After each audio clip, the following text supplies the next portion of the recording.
Oh, hold on. Hold on. Oh dear. Hello everybody, it's me, and today we're looking at something a little bit unusual, and genuinely there are so many videos on my to-do list, but when this arrived, it piqued my curiosity, because this is a new case from Fractal. It's called the Ridge, and this is a pretty blinding little chassis actually, because you might look at this and think it's meant to be like a media center or something, and obviously you can use it like that, but in fact this is meant to be a fully fledged gaming PC that in theory, you could fit an RTX 4090 inside it, power it, everything be good, yet it's this small. So is it any good? And should you buy one? I smell a build coming on. Oh, I smell something else too. Quick word from this video's sponsor. Acer's performance laptops are perfect for powerhouse gaming. Whether it's Acer, Predator, or Concept D, there are plenty of options to land super smooth frame rates in the latest titles. For a limited time, you can even grab a month's free Xbox Game Pass Ultimate with selected purchases, giving access to over 100 PC titles at no extra charge. Get yours today with the link down below. So yes, I am genuinely excited about this one. There are so many videos I have to make at the moment, but as soon as this landed, I saw there was a lot of interest, and especially with AMD's new cards that don't actually use quite as much power and are a lot smaller, I thought it would be a good time to check this out before everything kicks off. If you do want to see the full AMD reviews of all of those GPUs when they land, by the way, get subscribed, you're not going to want to miss it. So let's start at the back, knocking boxes over. We have side panel with ventilation at the top, and the other side we have basically exactly the same thing, a little bit stiff, captive thumb screws, nice. Nice. And yes, as you can see up here at the top, this is our two-chamber design, so you can fit a very large graphics card in here. You've actually got 3 slots of slots, and then a fair bit more space on the back as well. That at the moment is pre-populated with these 2 fans, but you can swap this out if you have like a massive graphics card that's even thicker than this. Or if you want to go for something a little bit different, you can actually put up to a 280 radiator at the top here. Then obviously that is going to quite literally eat into your GPU space. So if you're doing like a really high-end liquid-cooled build, you could probably get away with having 1 slot with a very small water block on it, and then use this as maybe like a 280 with 1 fan on it. But this is actually going to be a case, I think, that's more geared towards using an air cooler and then having a very big graphics card up top. That's why the volume is so much smaller than some of its competitions, because while it does technically support really high-end rigs with radiators and things, that just seems a little bit of a waste. I think if you're going to go for this, you're pretty much going to be doing something similar to what we're doing here today, where we're actually using an air cooler on this little chamber down here, and then a very large graphics card at the top. So yes, this is very much going to be a build all about compromise, but I don't think it's actually going to compromise performance too much. And one of the ways we're actually keeping the costs down as well, and staying within the TDP budget, if you like, of this chassis, is by going for the previous generation B550. This means that we can use a Ryzen 7. Here I've got the 5800X, but you probably can get away with a 5800X3D if you want to do that. Just be aware that the cooler we're using is going to be low profile, because you're going to need something that will physically actually fit in here. I think you could get away with something slightly larger than that, but we'll assess it once we've actually started the build. But the maximum TDP of this is 100, so I think we're just about get away with it with something like this. But if you're wanting to go for like an Intel i9, this is absolutely not suitable. You're going to have to look at getting something else. I'll tell you what though, I've already got used to the new Ryzen CPUs, and seeing pins once again on an AMD product is perhaps a little bit unusual. But we'll drop this into our slot, lower that down. I need a screwdriver. I need a screwdriver. Where are you, Mummy? Have you packed it away again? Oh, dearest screwdriver, where had that been? On the windowsill. So here we are, motherboard, almost ready. Time for the secret weapon.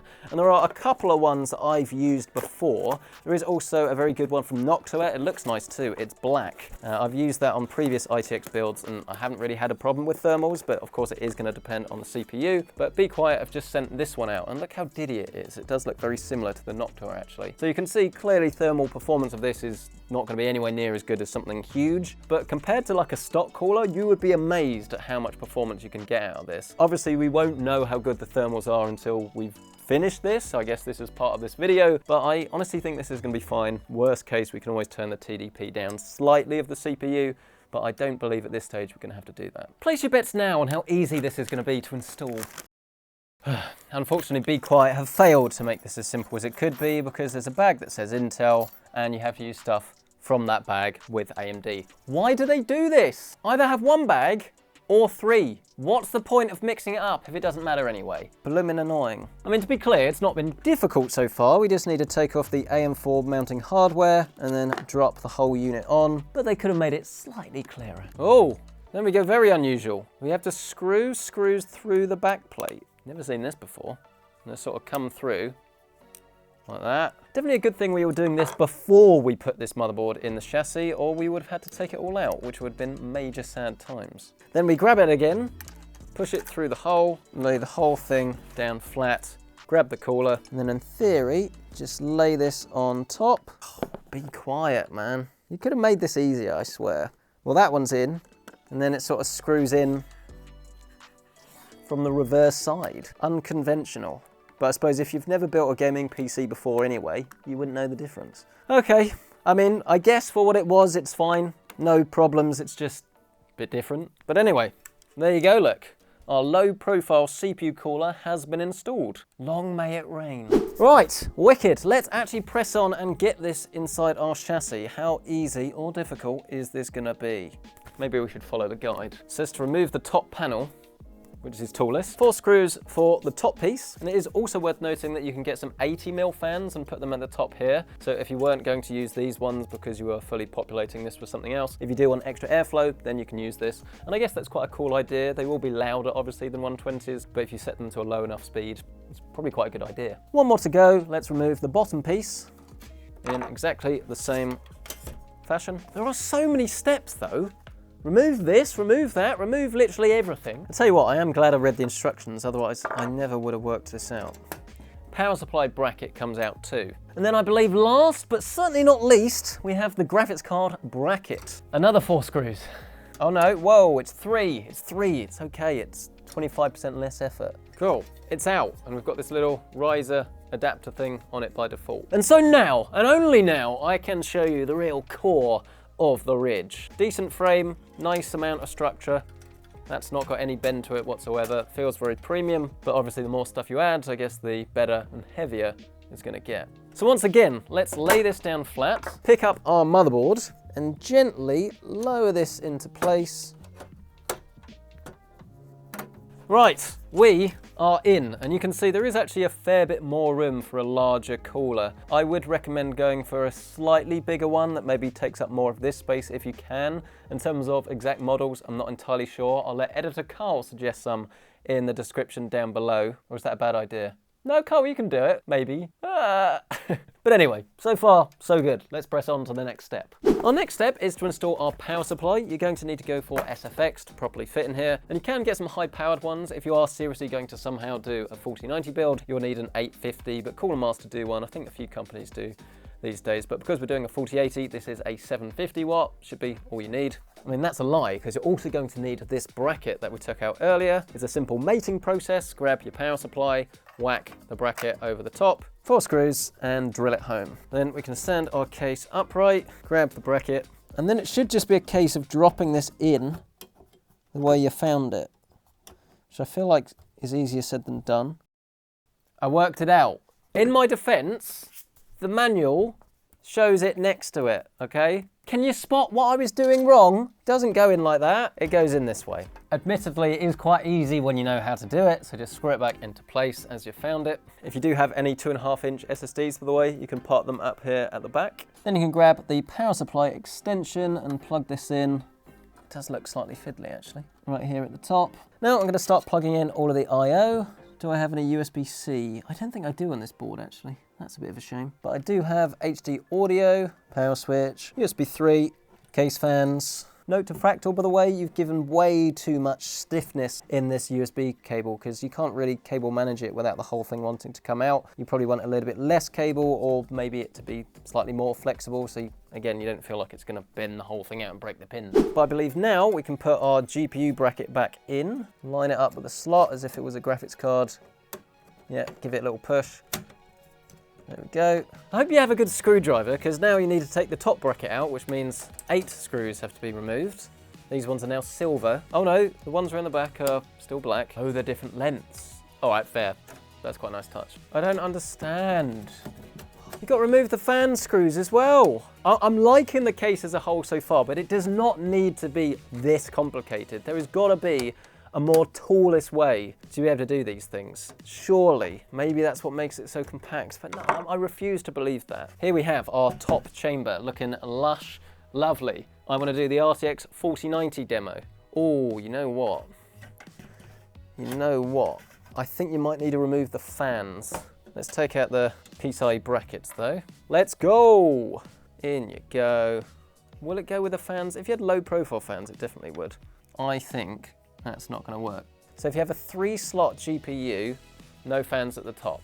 You can see it does sandwich in, it does want to do it, but I don't think there's much point anyway. Bear in mind you actually have fans on the graphics card. And this also means they probably could have made this a cheaper case, because if you're not going to use the fans or you don't need them, then sort of why include them? It's just adding extra expense to you. Well, these are gone now.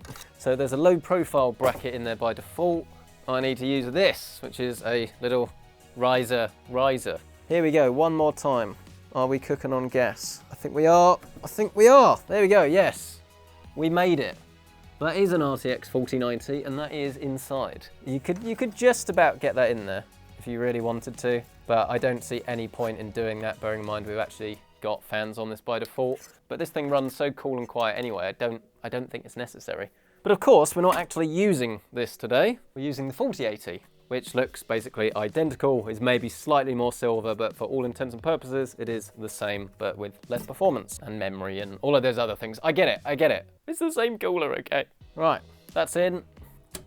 Bracket can go back. But anyway, let's actually get this thing wrapped up now. Let's put everything back together. Oh, I've just damaged my, no. Where these screw holes are, I've just screwed into it and heard that I've now scratched my lovely 4080.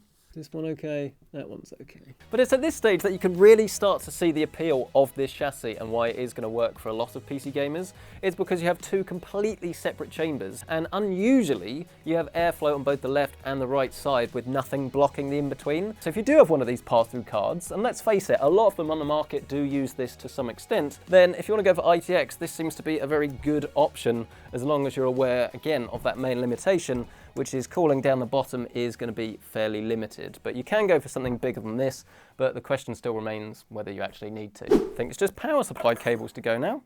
Oh, hold on. I forgot about the silly adapter. You only need to use 3. This is the RTX 4090 one, but is this actually going to fit?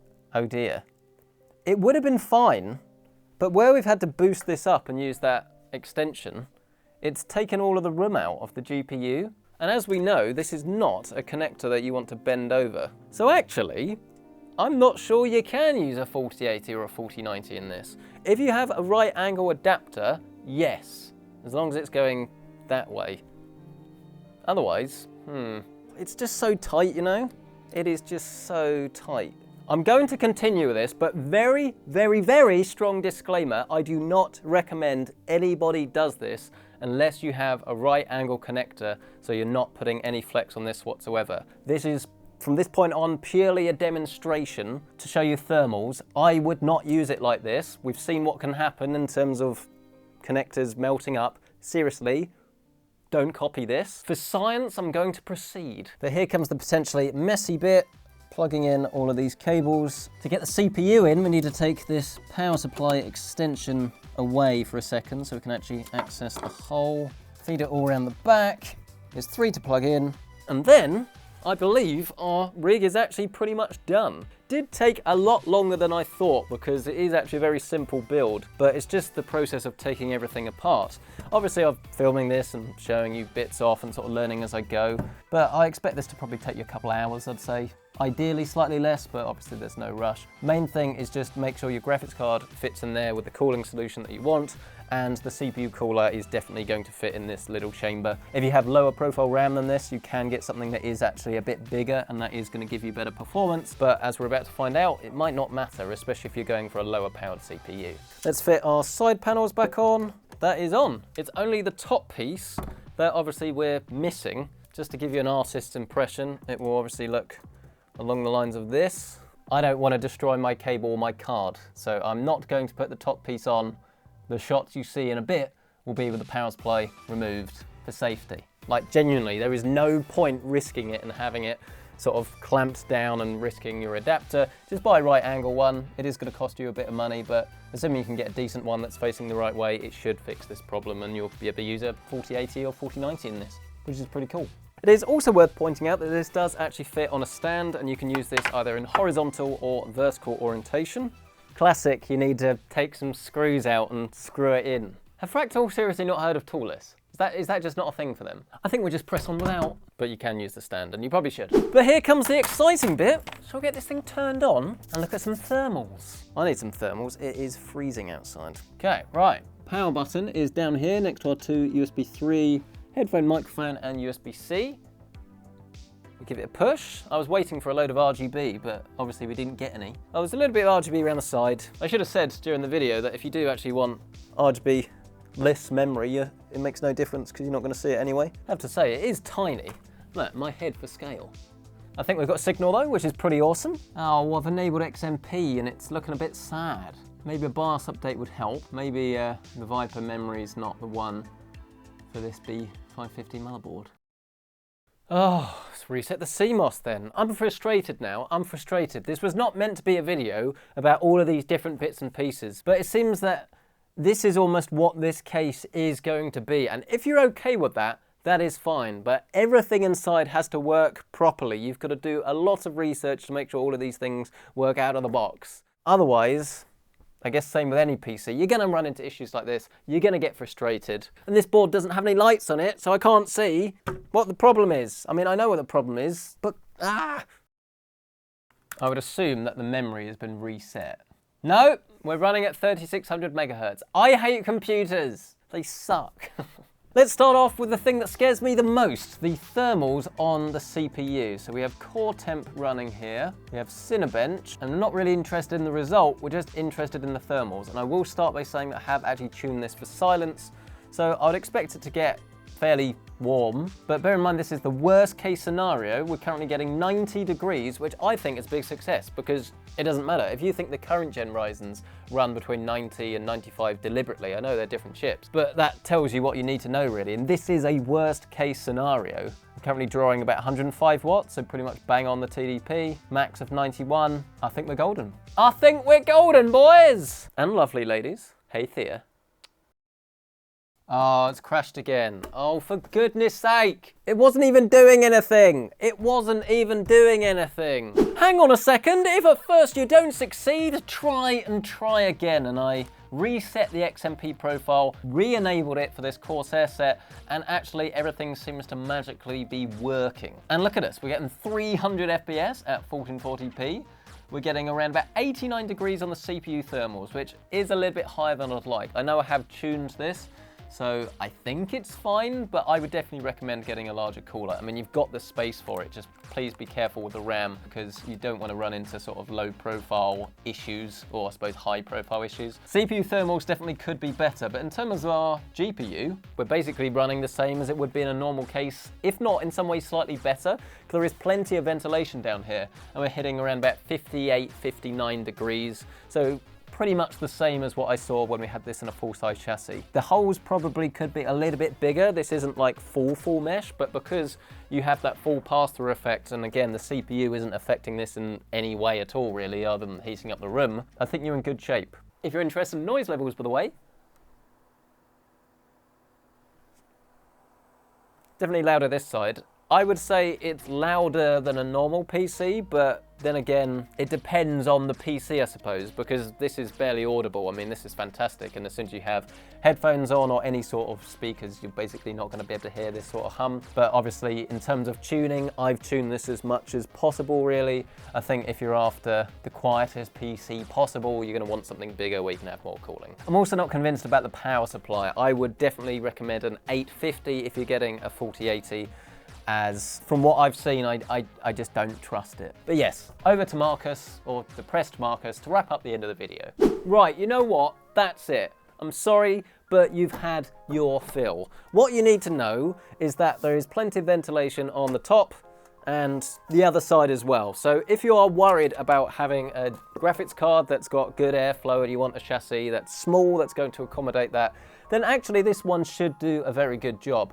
it is, just to repeat myself for the third time, all going to be about what you want to do with CPU cooling, because you're going to need something similar to this, very low profile that can fit in this chamber, and then you won't have to worry. I mean, actually this has been quite impressive, I think, for this chip. I mean, 90 degrees, 91 degrees max, not really a problem, especially bear in mind you are going to be gaming, and because all of your GPU heat is just going to be coming and sort of going all within this top chamber, it shouldn't really affect the bit down the bottom at all. In terms of SSD life and things like that, it is going to be a bit reduced because you don't have any real airflow, I guess, to the rest of the computer here. If there was a way of having like a slightly larger CPU heatsink, then that would keep all of that area a little bit cooler as well, which would be nice. I do like the Ridge, and I think building issues aside, it has been very enjoyable to construct something like this. I think it looks great. I think it is something that is going to serve you very, very well. Just be aware that the installation process is pretty tedious. That's the word I'd use. It's not bad, it's just read the manual, go through it step by step, and be prepared to keep removing loads of screws and putting them all back.